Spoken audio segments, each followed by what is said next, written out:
morning. How are you? It's wonderful to be here in Schaffhausen with you. I'm very well.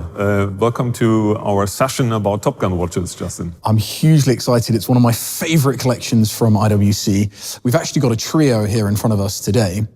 But I wanted to start first with this idea of a black pilot's watch and the connection to IWC owning that aesthetic. Just give us an idea of what was going on at IWC in the 80s in the development of that watch.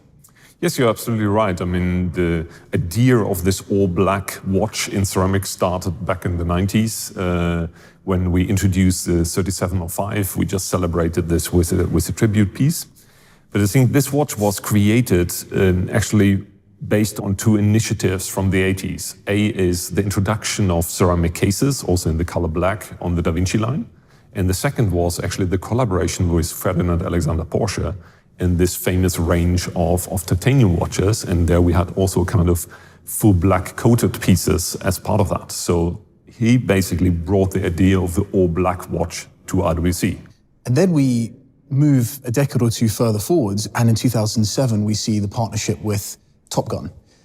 No, you're absolutely right. I mean, we have the heritage as a brand that we make professional watches, also for professional pilots. That's part of the story of the famous Spitfire Mark 11 and so on. And in the context of Top Gun, we picked that up again and re-established a closer relationship with the Top Gun school, Strike Fighter Tactics Instructor Program, as it is called today.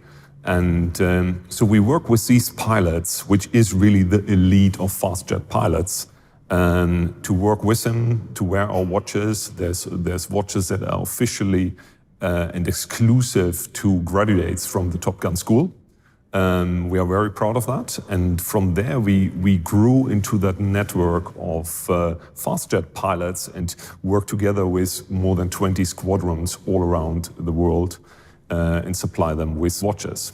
One of the key design codes from the Top Gun collection is this little touch of red that you end up introducing on the dial or the hands. I personally love that, the tip on the seconds hand there. Just give us an idea of how important that is in the design process for Top Gun references. The touch of red brings this extra detail that is improving the readability, but also on the other hand brings a richer detail and a more refined balance to the dials. So we have the running seconds, we have the stop hands on the chronographs, but also the automatic pieces have the red details, like, for example, the Top Gun written on the dial above the automatic. This is actually the new Big Pilot 43 millimeter in ceramic. This is what we now introduce with Watches and Wonders. How important is it to have those connections still alive and well to this day? No, for us, it's fantastic to see how well we are received as a brand, also by the pilots in the US. I mean, they see and they appreciate the history of IWC being founded by an American engineer, Florentine Erasto Jones. But for us, it's even more important to work with the elite of fast jet pilots to support actually our positioning that we are not just making very beautiful and very luxurious watches, but we are really making watches to the highest professional standards. Christian, as always, thank you very much. Always really interesting, insightful. And I know that I'm biased because I have one black watch and it's a pilot's watch. But thank you for your time as always. Really enjoyed it. Thank you very much, Justin.